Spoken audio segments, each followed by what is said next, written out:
The journey from the Shire to Magador took 13 months. All right. And it was done by a midget and his midget best friend. They had no fighting experience. They had barely any survival skills other than going and getting food from the woods and building a campfire.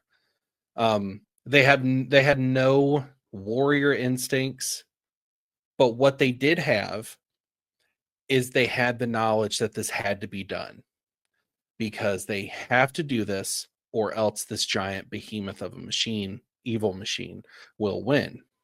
But there's something about the Lord of the Rings. It is written by a Christian, and I'm an atheist.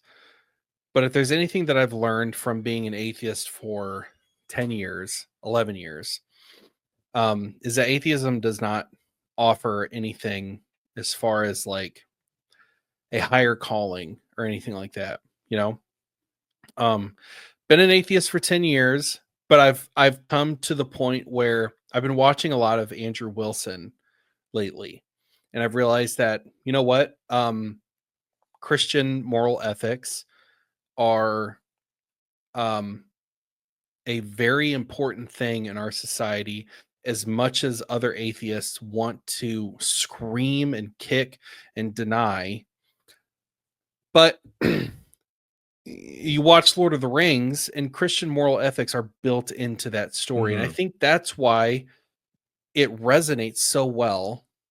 Christian moral ethics have historically built the most successful, free, and prosperous societies in human history. Yeah.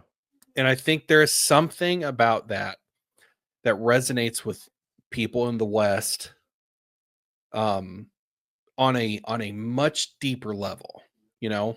And maybe it's because, you know, our whole like there's something that I know he's British, but there's something distinctly American about the Lord of the Rings where it's like, you know what, we've got these impossible odds, but we're gonna fucking do it anyway because it's the right thing to do. You know what I mean? That's our founding story, right? It's our founding is. story. Yeah, so you're right. Is we took on the largest empire in the history of mankind, and we fucking beat them. Yeah. You know? And now we're sort of at that precipice again where we are looking at the largest empire the world has ever seen. And right now, at this point in time, we're a point ahead